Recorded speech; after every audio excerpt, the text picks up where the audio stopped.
So before coming to Nazareth College, my experience with interfaith has practically been my whole life.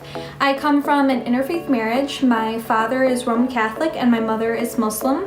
And when I was born, my parents actually decided that it would be best if I were to learn about both religions equally and then be able to choose which one I felt that I had more of a connection to the older I got. So for the first 10 years of my life was grown up with Christianity. I was actively involved in the church choir and always going with my grandma. And then when I was 11 years old, actually that summer was the first time I was going back to see my mom's side of the family in Turkey. And this was going to be the first time I actually was going to meet my grandparents because they left when I was 2 years old. So my mom and my cousin Amy, who is 15 years older than me, but she's practically like my sister, they felt that it was best that that's when I started to learn about Islam so I could understand Middle Eastern culture and tradition and just basically the roots of where our family comes from. So I went to high school at Churchill Chili, which is on the west side of Rochester, and there was a graduating class of 296 students. Out of those 296 students, only 3 of us were Muslim, and it was a pretty conservative and rural district.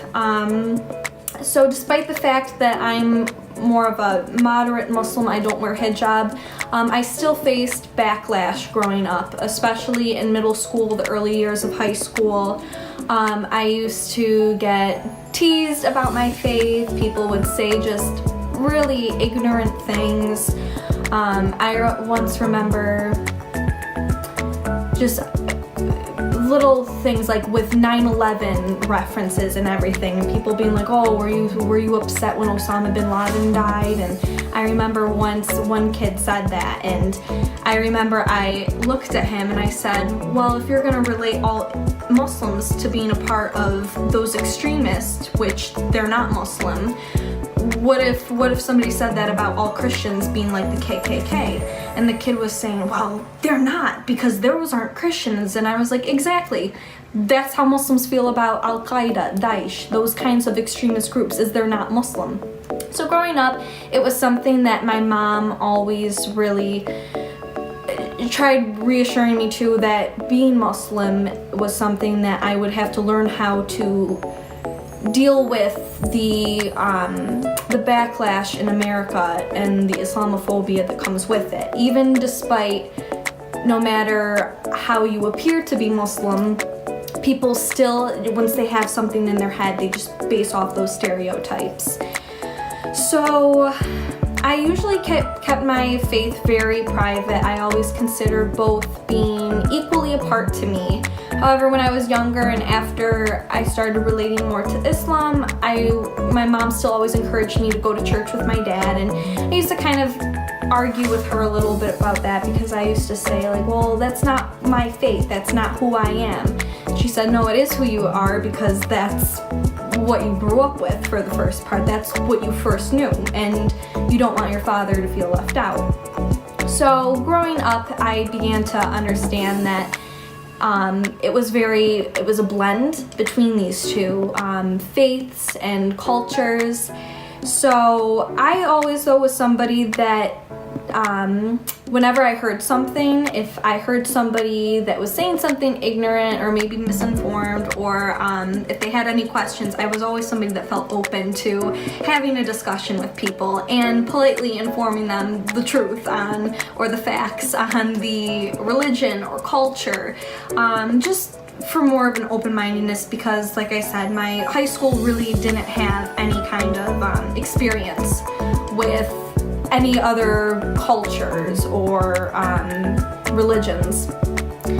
So before my senior year even ended, I was already anxious and ready for college, and I had a friend, a neighbor, who attended Nazareth, and she gave me a tour, and actually the first faculty member I met was in the religious studies department, and it was Jamie Fazio.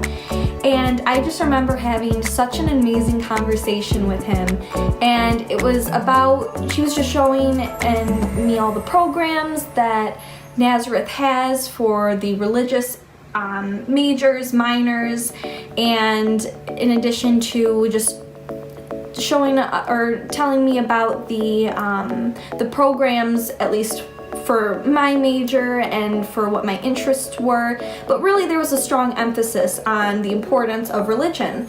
And I remember leaving after talking to him and being like, I found the school that I am meant to belong to. Like, it just felt like it was right, and I was so excited, and I was just so, there was just this feeling of warmth, and I just couldn't wait to begin at Nazareth. And I immediately knew then that I was going to have my major and I was going to focus on religions as a minor, because it is so important.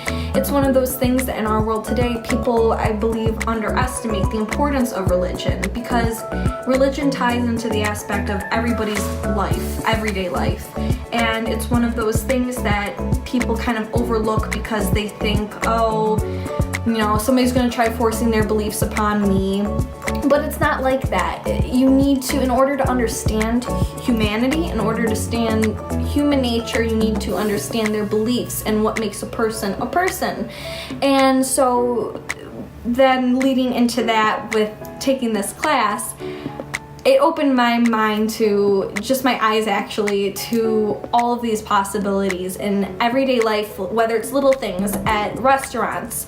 For example, I work as a hostess at a restaurant, so if ever I see that there's kind of a meat that maybe is not, might be like pancetta, for example, which is pork, and I wouldn't have never known that that was pork. So it's always to be cautious about, if you have Jewish customers, if you have Muslim customers, that it's in order, out of respect and to look after their beliefs and just to be empathetic and compassionate, that it's one of those things that it really bridges people together, because you're understanding, you're respecting their customs, their traditions, and that is ultimately what we need in this world, because so often out of political division, rhetoric, fear, and there's just all of this confusion where I feel people don't really know what they're afraid to learn. And I think with what makes interfaith so important, and it goes back to what my mom told me when I was younger, of being, you don't want your father to feel left out. And the older I got, the more I completely agree and understand where my mom was coming from at that point, because I'm very proud of growing up within an interfaith family, and it's something that it used to really bother me when I was little, because I never felt like I had this community. I never really felt like I had a sense of belonging, because I was too foreign for the Americans and too American for the Turks.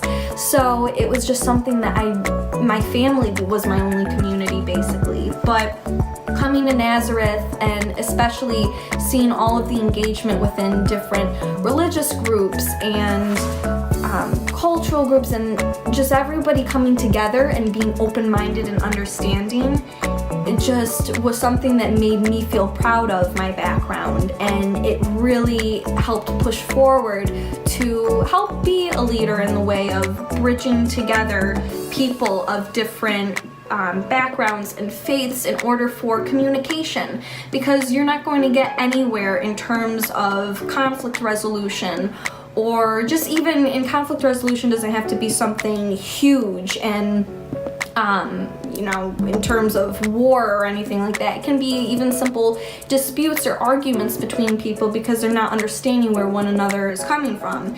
And just by being a mediator and understanding one another, that and respecting their history, their customs, traditions, and just their beliefs, it makes all the difference, because you're placing yourself in their shoes. And it eliminates the us versus them.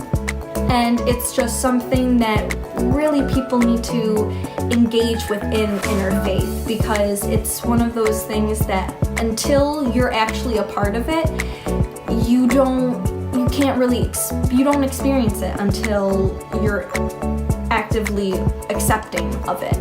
And it's one of those things that, seen despite all of the fear and division in this world, interfaith really is one of the things that can shed that away, and it shines a whole new light on this on the beautiful diversity that we have in our world. And basically at this point, while we are all made up of different faiths, ethnicities, and cultures, we're all part of the same human race.